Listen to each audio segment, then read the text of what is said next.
welcome to Conversations about Sex, Addiction, and Relationships. My name is Jeannie Vittoni, and I'm here with my friends and colleagues, Tim Stein, Dan Drake, and Wendy Conquest. And today we're talking about cultural diversity in psychotherapy. And so we have a special guest today from Singapore, who is Aarti Chidambaram, and I'm hoping I said that correctly. It's a beautiful last name. And she's going to be joining us to talk about diversity again in psychotherapy. So guys, I'm really curious. Let's just start off. Like, what do you think of when you hear that term diversity or cultural diversity?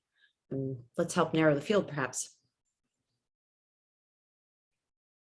That means you guys. Silence. We are all so well versed. When I think about that, it is kind of like that deer in the headlights. You know, I don't know what I don't know. And, you know, diversity, I always hope with my clients, I'm not sticking my foot in my mouth somewhere. When it comes to diversity in culture, whether that's religion, whether that's ethnic, whether that's, sexual orientation, I hope I'm not messing something up. As I'm saying this, I realize, and I guess I rely heavily on the therapeutic relationship I have with the client, that if I mess something up, that I can circle back and repair. But trying to understand it, I mean, there's just a complexity out there. I'm really looking forward to hearing what Aarti has to say to sort of like give a little clarity to this topic that sometimes feels very muddy. Yeah, I'm remembering my multicultural class in graduate school. And so one of the big takeaways from that was, can you get me? Do you understand me? You know, if we're from a different culture, if we're from a different religious background, if we're a different sexual orientation, can you understand my experience and help me? And I think, you know, that's a big question. So is it possible? And I'm really wondering what Aarti has to say about that. I have on my Facebook page a lot of people that are writing in from all over the world, asking a lot of different questions, and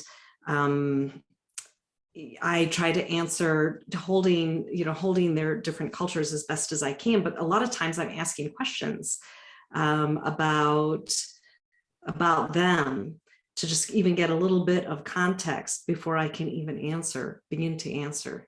Which that made me think, at what point what's on us to try and understand someone's cultural background versus have them teach us? I guess I would love to hear that, you know, what's my responsibility to learn and grow versus, being open to what their perspective is. I mean, I know for me, I don't know what I don't know. So sometimes what I found is when I travel to another country, and then that's when I realize the assumptions I take it without even, questioning them. I remember the first time I went to a culture where they shook their head one way for this was yes, and the other way, what we usually nod for yes, was no, and the other way was shaking head for yes, and it was really confusing. But it was just that one little moment. I'm like, oh my gosh, I have to really rethink just these kind of natural body, posture or gestures, these things that we don't even think twice about, that I've just ingrained, that I have to rethink how I function, how I interact with people around me. Mm-hmm, mm-hmm. Well, I think also, and then one more piece that I'm curious about is language differences. And so if I'm speaking somebody's secondary language, but they have a primary language, does that is something lost, or is there something? Is there any disadvantage to that, and is there a way to overcome that? I'm very curious about that. Yeah. Well, let's have Aarti turn her video on. Come on in our room, be part of the conversation. Hi guys. Hi, Aarti. Welcome, Aarti. So good to see you. So we're Yeah. We're talking cultural diversity, and I'm again in Singapore. I'm also imagining that you work with a very diverse population. Yeah. Is that true? Yeah, no, that's very true. And by the way, you did an amazing job with my last name. I just wanted to say that. I mean, I've been hearing you guys, just the first thoughts on cultural diversity and cultural sensitivity. I think that is so relevant because it's true. Even though I'm working here with a multicultural clientele, I still find myself getting like, ooh, I didn't know this bit. This didn't kind of, like this hasn't come across my table before. So it is true. We live in a global civilization nowadays where we are all kind of coming closer thanks to internet more and more. And sometimes we can be caught off guard. And yes, Singapore is kind of like a melting pot. It's such a small country and the distances are so small that you do see a lot of culture just within that small, I just like to say, square footage of real estate. I mean, what's most interesting for me to see is it's not just about people from different cultures. It's also about the similarities within those different cultures that we all do have. There are certain universalities. So, which, for example, everybody wants to be happy. Everybody wants to be understood. Everybody wants to have a sense of belonging. So there are those universal themes, irrespective of which culture you come from. And as a therapist, I try to lean into those universalities quite a bit, and then hold their uniqueness in with curiosity and sensitivity both. Being from a multicultural society myself, it probably comes a little bit easier for me because, my origin is India, I'm Indian, and India itself is such a multicultural experience from the north to the south to the east to the west. We just very, very diverse in language, in food. Wendy, you were saying about languages being misunderstood or misinterpreted sometimes as something lost in translation. I do believe that because sometimes I have clients whose first language is not English, and they're trying to express their innermost feelings, and it takes some time to get there. But the way I look at culture is that it is kind of the way of life for people, especially like customs or beliefs for that particular group of people in that particular time. It might differ from time to time as well for them, but that's how I see culture. And I try to be, for the ones I'm familiar with, I lean in a little bit more. For the ones I'm not, I think I hold a lot of curiosity and sensitivity. That's my first take on how culture presents itself. I have a big question for you, Aarti. Can I just jump in with that? Yeah, please. So much of what's been written psychotherapy wise has been, dominated like a Western European model, white male model. I'm just curious, in your experience, and I know you can't speak for every culture, obviously, but what are those things? Are there some universal principles that you see applying from that kind of approach or conceptualization, and what doesn't quite fit that you have to adapt in your own work with clients?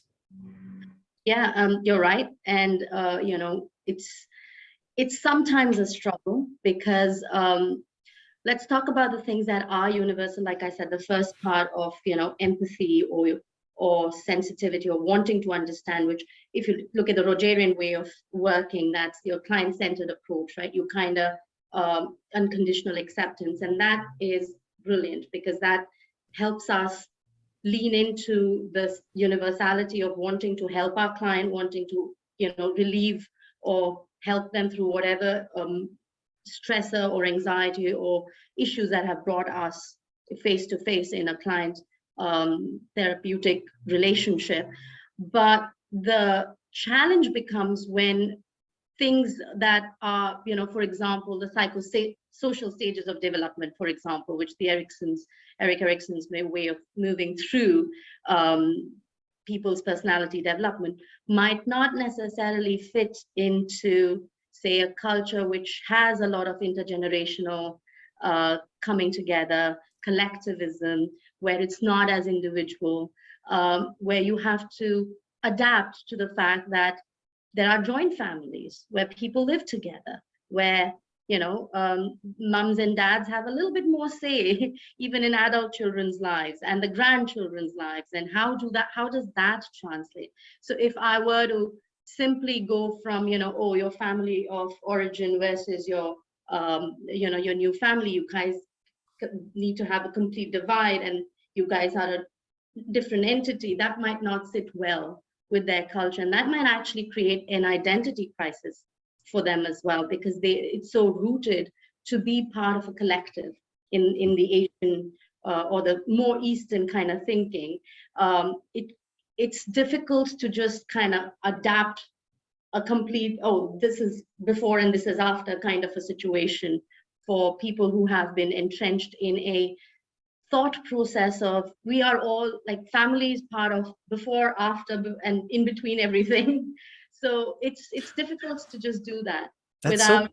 Sorry, go ahead. Yeah, go for it. That's so fascinating, because we think differentiation, that's the goal, and autonomy, and being responsible for my own self and my own happiness, and not being dictated by other people around me. And that's so much of what I think gets translated as our values. And yet you're saying if you just adapt that would be problematic. Yeah, it could be.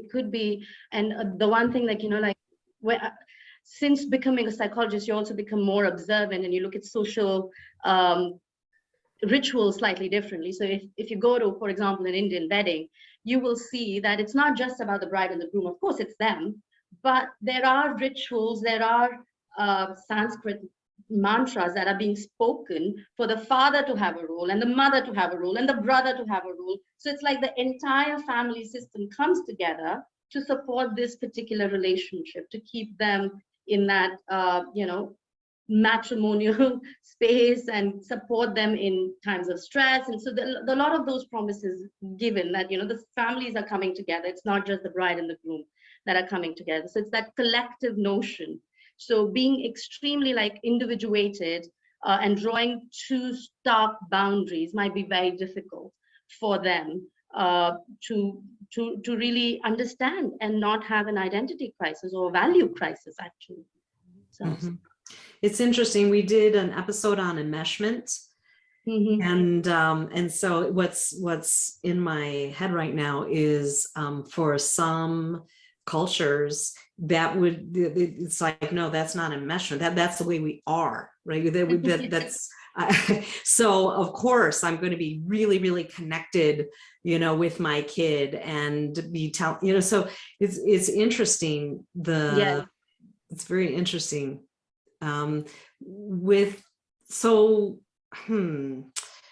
so Aarti, how do you do therapy with someone from a collective culture? Right. So I think here it's important for me to say that a lot of Asian people are more aware of the West thanks to Hollywood and a lot of things. And, most educated people are very much more aware of what happens in the West. Then I don't know whether Westerners have enough information about the East, because of the fact that probably they're not such famous movies or things that would be in mainstream media. Like my kids watch more English or Hollywood content than they probably do Hindi. So it's just that culture-wise, it's easier for an Asian culture probably to understand where the West is, or to at least have a pop culture reference, if not a very in-depth reference of what is going on. So when you talk about therapy, for example, it's already a very Western notion for most people in Asia. It's catching up. I'm glad it is, but it is still at, I would say, very early stages. People still aren't comfortable talking about this, seeing a therapist, or they have somebody they need to talk to about it. Most people who would be comfortable saying that are, and again, Singapore being a melting pot, are expats who are living here, Westerners, and who know they can talk to people saying I'm in therapy and not feel any kind of a, oh, you're in therapy, an eyebrow lift. That doesn't happen. But an Asian person still does not want it to be known that they are seeing a therapist. So when they come into my, like when you say, how do I deal with it? The first first crack of it for me is already that they are familiar with a therapeutic concept. So it's a little bit of a Western concept already for them. So we are kind of trying to meld their notion of identity versus what's something that's coming in from another culture or another value system. So that's an amalgamation happening there already. And what I notice is most Asian people just want to be felt that their ideas aren't, their values need not be thrown out completely. So it's again finding that, yeah, you want to take it, for example, if there is which happens quite a bit, a discord between the mother-in-law and the daughter-in-law, and the husband is stuck in between, because maybe the mother-in-law is staying in their house, which is not uncommon. Like the son has culturally the duty to look after the parents. So there, it's kind of like, yeah, but how do we manage that? So if it was just a Western therapist, the idea might have been, which has happened to them because we do have expat therapists as well, like, oh, you just need to ask her to move out, or you need to move out, or, like clear the air. But in this case, that would cause more crisis, because you're now dealing with someone who's feeling like he's doing something inadequate, either one way or the other. So creating a sensitivity for them that I get that's an issue. Can we have boundaries around them being there, not recommending, like breaking up the family, but discussion on understanding their point of view versus your point of view, sometimes even inviting that family member into the therapeutic setup. And it's unique in that way that we then do family sessions. We kind of create dialogue between everybody and bring cohesion, rather than just like clear boundaries. And the boundaries are still there, but they are in a way that bring people together, not in a way that divide. So a small example. I'm thinking of something you said earlier, that sensitivity and leaning into the universal truths. Yeah. And I was just thinking that would, to come from that perspective of, I may know or not know something about the culture of this person, but I've not walked in their shoes. And how can I be sensitive to that, curious to that? But I hadn't thought about the universal truths. Yeah. And so, so I'm like, okay, let's go back. I loved what you said, wanting sense of belonging. Yeah. And then you rattled off a couple more that were really great. So okay, I hope I remember them, because but if I don't, I don't know, maybe Tim can tell us later. I'll go back and check, and if you don't get this exactly, I wrote some down, so. oh, I love it. I love it. Okay, Aarti, you get it. So we can make it a class brainstorm, but okay, sense of belonging. Happiness was one of the things. Happiness and sense of belonging. And I think there was one more now, I just can't remember. You said, I think being valued. Being understood. Being understood and valued, yes. Yeah. These are my, yeah. And to me, I think what helps is, even when I'm feeling like I don't really get them at this point in time, I go into these three. Like, okay, what's the universality here? Which one is he or she looking for a sense of belonging? Is it the happiness that's being challenged right now? Is it, their valueness or being understood? Which one is feeling like I'm not touching that? Because if we are touching, in my experience, and again, it's not true for everybody, but in my experience, I find if we are touching one or more of these, you generally have an into them. And I think there was I think Tim or Dan, you guys said that, do I learn from them? At what point am I curious versus what point am I, learning from someone else and bringing it in? How does it work? I think it's just both. The more informed we are in any way, like, for example, when there are people of a culture that I have very little exposure to, and I don't know how to reach out, and maybe I do have exposure, but I don't have the interpretations that they are presenting to me, maybe from a church reading or something, or I actually do reach out to people like, is this correct? Am I hearing this right? Do I know, is there something I need to know here?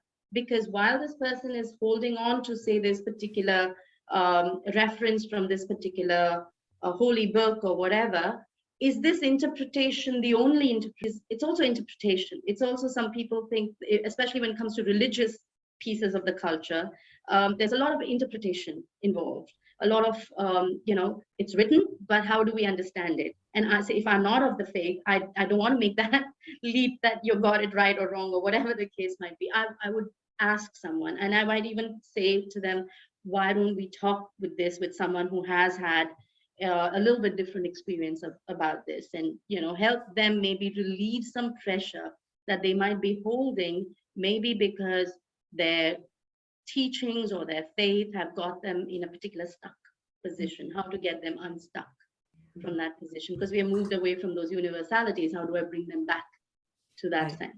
You know, what comes to mind for me as you're talking about this, Aarti, is whether someone is coming into my office and experiencing that their culture is clashing with the culture around them, or whether they're very comfortable in their culture and they don't feel it's a clash, but they're just struggling with something on their own, how important it is for us to help clients find their own healing path, which may not be my healing path.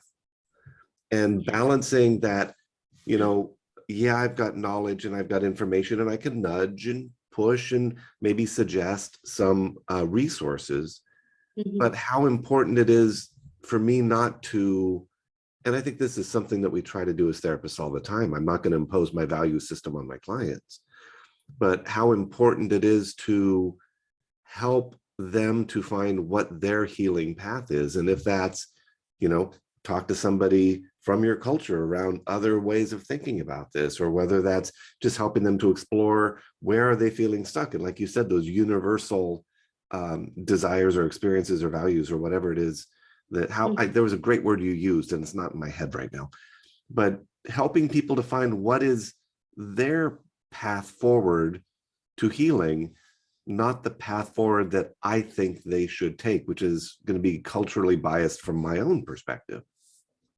Yeah, you're absolutely right, Tim. But and to add to that, it's also like those universalities exist, the universal things that people, all of us, want, irrespective of which part of the world we belong to. I also add one bit of functionality, and that becomes a little and do no harm kind of piece, right? Because that, again, functionality is also something that needs a sensitive lens. A sensitive lens of what's functional for me might not be functional for you, or vice versa. But the do no harm piece kind of comes on top of it, and then you can decide what is functional versus what is dysfunctional in that do no harm space. So for example, when we are looking at people who are getting into a relationship especially in India. I mean, modern times are slightly different, but arranged marriages still exist. Parents still find, send kids on blind dates. That's how I can describe it as an arranged marriage setup. Is parents figure out this family looks good, this guy looks good, let's get the kids together and see if they click off. And to be fair, a lot of those relationships actually end up doing very, very well. And there are also people who find their significant other in a normal, what other Westerners would call normal, college kind of workplace kind of people, and then they get together and decide that they want to spend the rest of their lives together. And I think what is important is to understand that culturally, the Asian sense of collectivism sometimes helps the relationship stay a little stronger sometimes, because there is, when we talk about the fact that therapy is a new concept or it's not something that people talk about, I believe, and this is my own little research that I've done on my own time, is that when there is a collectivism, there's so many people in the family you can talk to. Like if you're having a bad this thing, you can call your aunt, you can call your mom, or even mom and dad at sometimes if you have a good enough relationship, and just throw out your issues and have like a therapeutic session, ad hoc therapeutic session with your folks. And most of the times you solve a lot of those issues like that, and you kind of work through a lot of those issues because you're not left alone. You feel less alone. in the traditional way of doing things, right? Now, of course, that's changing as well in the modern diaspora. You have more nuclear families coming up, you have more people moving out and, going to different cities. Like I've been living on my own for the last 14 years and stuff. So it does change, but the cultural, this thing that I can still pick up my phone and call my sister, call my mom even, and even my aunt if I have to, is still there, because that has already been established, that you're not alone. So that singularity of isolation is less perceived, I feel, in a collectivist space. And that culture has an advantage of maybe, giving a little bit more robust personality and psyche for a person to feel stronger in times of crisis. That's how I have seen So it. I have a question. I have a question. Sure. So when in Western culture, if somebody calls a friend or a sister, or especially if they're talking about the relationship, a lot of times that family member, those friends will take that one person's side. And I'm wondering, right, in Asian cultures, what is it the same or is it different? How does the support manifest? Yes. That's such a good question. I'm looking back and thinking of all the calls I've had versus all the calls my friends have had and stuff like that. But I think what happens is, yes, there is a certain level of, hey, I got your back kind of thing. You can tell me anything and da-da-da. I think what I have also heard is because the support systems for the relationship as well, as much, unless there's something really untoward going on, like abuse or something where there has to be a distinct split, I think that the constant thing is, okay, let's see how we can help the both of you to get into a better space, and of course, the first time you call, it's more like anger and you're kind of probably venting like we probably would, but the cultural apparatus, if you would, leans more towards a collective, like, let's come together to support this system. Let's kind of like, for example, when you have a baby, it's such a difficult time, right? When a baby comes in, there's so much work. It's wonderful, don't get me wrong, it's lovely. You have all those wonderful moments, but it's also exhausting both emotionally and physically. Especially in the Indian context, a lot of times both sides of parents will come in. Sometimes that could be overwhelming as well, but they'll take turns or whatever. But it's like, let's support the two of you, mom and dad, obviously mom a little bit more, to go through this transition phase of when you are now 3. Let's kind of not, like things like new moms might need help with not knowing what to do. Why is the baby crying so much? Not enough sleep. They just kind of, it takes a village, they say, right? And that village presents itself in those moments. It feels so much more. Oh, sorry, Aarti. Go ahead.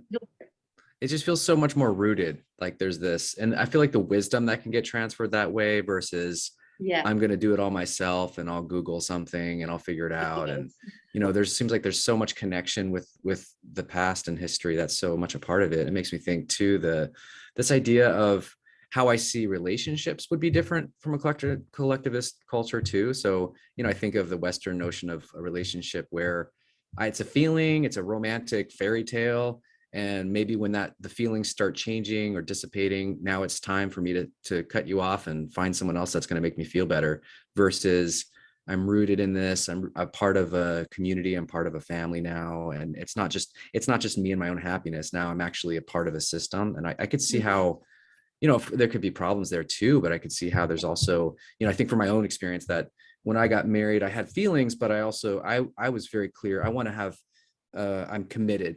My marriage is based on a commitment and action steps, not just the feelings. So, which I'm grateful for, because the times that I, feel the love towards my wife, the times I feel the hate, the times I feel angry, the times I want to, go somewhere else, like I'm always coming back. And it's the same for her. I can't, I'm sure there's once or twice she's been upset with me. I want to remind everyone we're talking about cultural diversity and psychotherapy, and we have today with us Aarti Chidambaram from Singapore joining us in this conversation. Well, and like you were saying, Dan, about what works. I make the assumption, and I'm curious, Artie, what your thoughts are on this. I know that we have in our American culture, you know, a big emphasis on individuation, autonomy, you know, self-direction. And we see people that come in that function very well with that level of separation. And there are also people that come in that that level of separation doesn't work well for them. And some of their work is, you know, needing to find a way to connect and sort of move into more of a collective sense of connection with people. I assume in more of a collective culture that the opposite is sometimes true, that kind of connection works for some people very well. And for some people, it doesn't work for them. And they're trying to figure out how to create a little bit more autonomy because that's naturally where they want to be. And that's, you know, that's probably the opposite struggle than what we see in our offices here in the States. Right. Yeah, they moved to New York City. That's what they do. But I want, I mean, I have to get curious regarding Tim's, question statement is when you feel like you don't fit into your own culture, do you move to another country and try to assimilate as best you can with the comfort level you have, in your own head and body. Right. I mean, and so true, right? I mean, that just because we're talking about culture in a particular majority, that doesn't mean that there aren't people who have different needs within the same culture. And I guess that's what you're talking about, Tim, when you say, what if somebody else's need is for less collectivism and less, not so many people in my space kind of situation. It's true. It is true. It happens to the best of. I mean, I don't think it's something right or wrong. I think it's just every culture has that capacity to hold differences, to hold, variations. And when I'm talking about collectivistic culture, it's more the attitude than the actual people living in each other's spaces. I mean, for example, when I say parents come, which means I'm living in my own house and I have people come at times when I need support.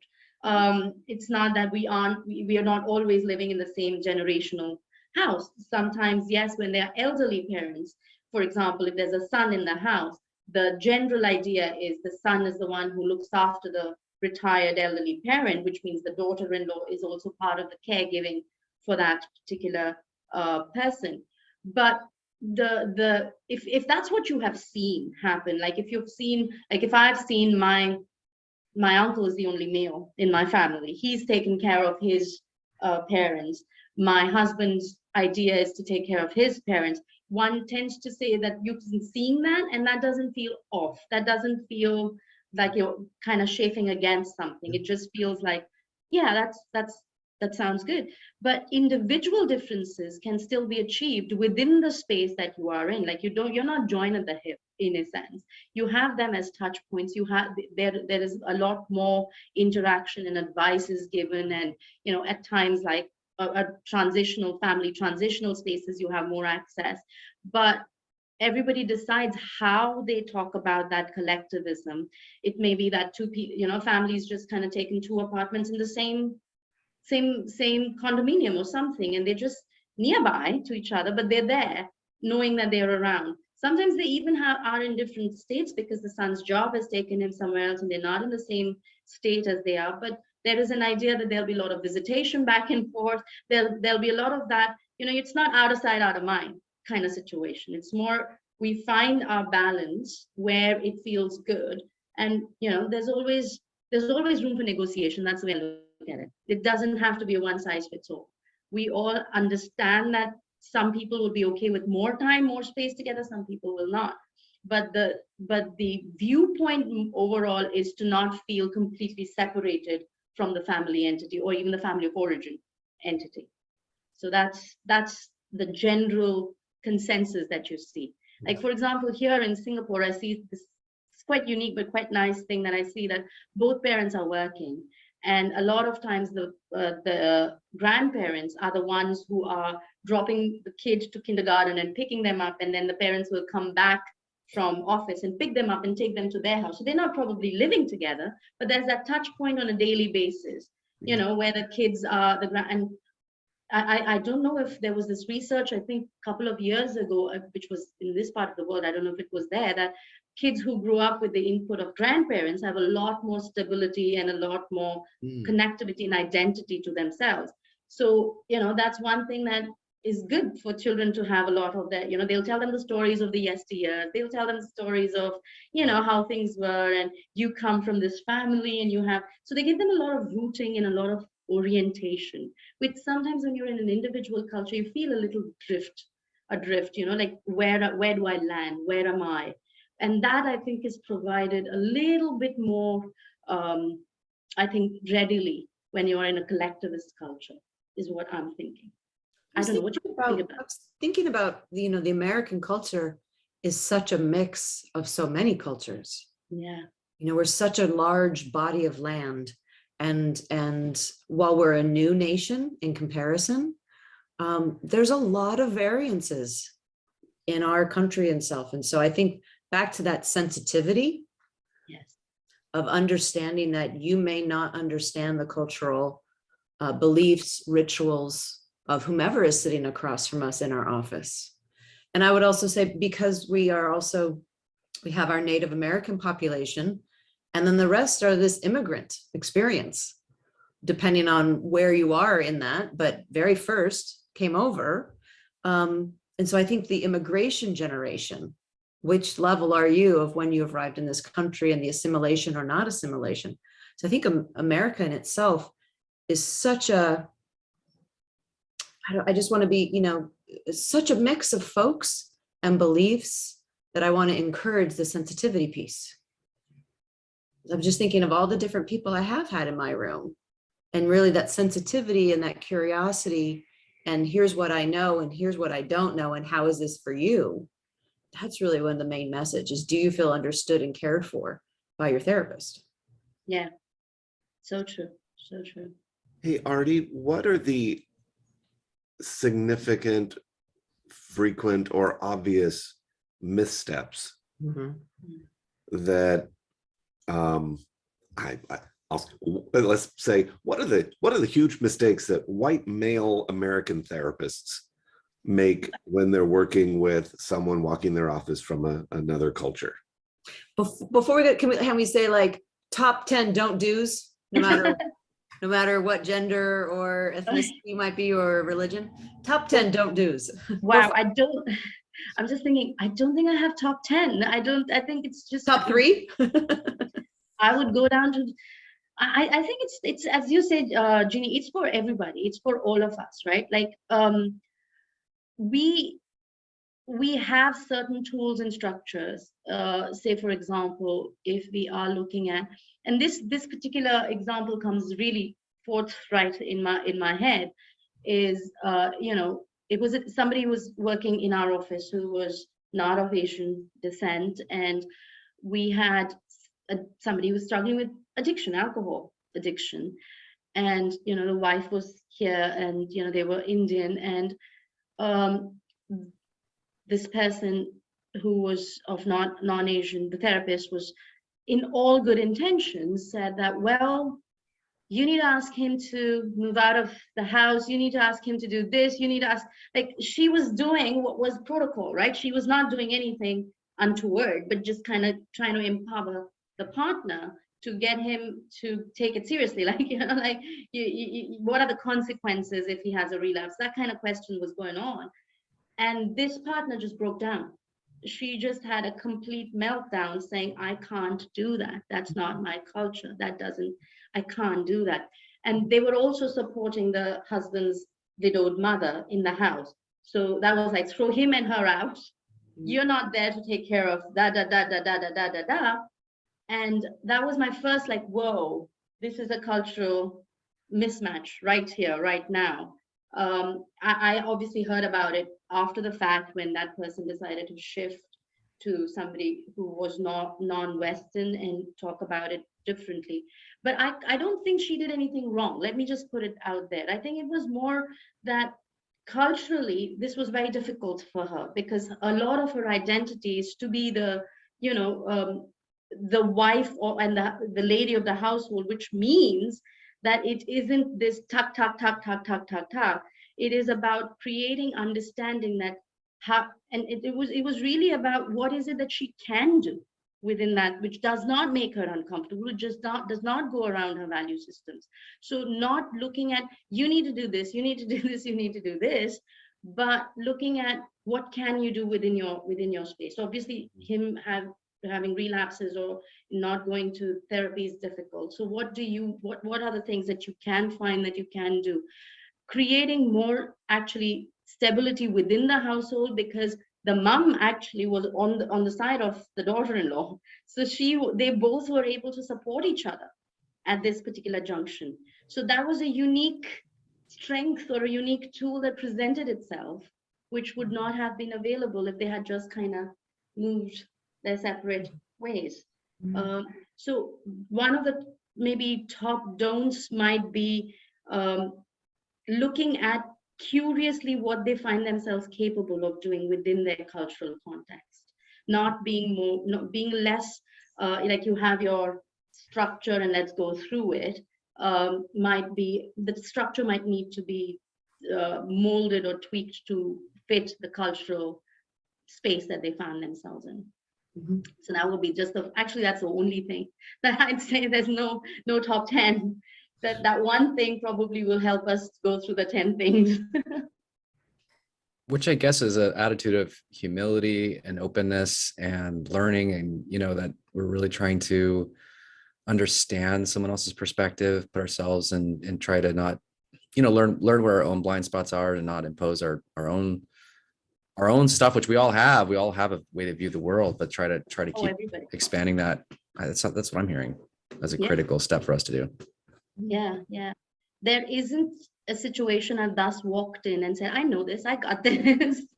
I think I've always, because I think I see so many different people. Like I have clients from Europe, from Greece, from England, from America living here, and of course Chinese who are Singaporean Chinese versus authentic from mainland China, from like Japanese clients, Korean clients, Indian clients.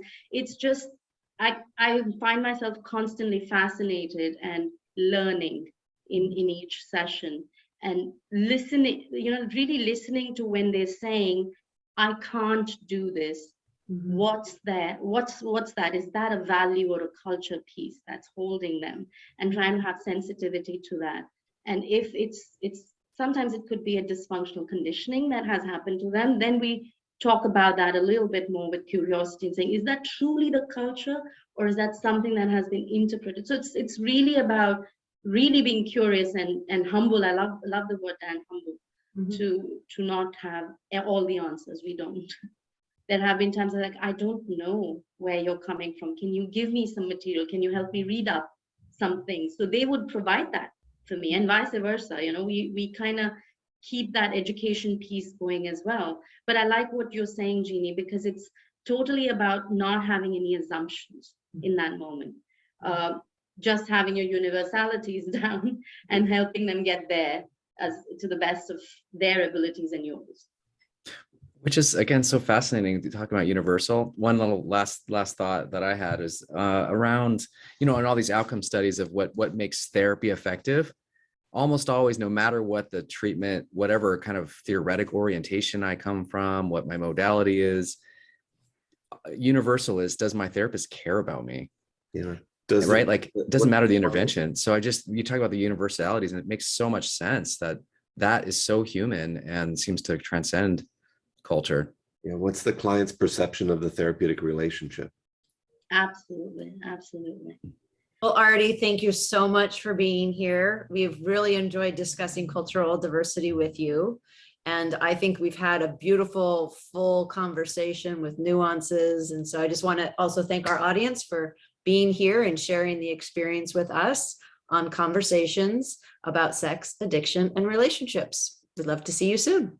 And be sure to rate us on Spotify, YouTube, any of those places that you found us. That does help other people to find these conversations. And we always hope they're helpful. Thank you so much. Thank you for having me. Thanks, Aarti. Thanks, Aarti. Thank you, Aarti.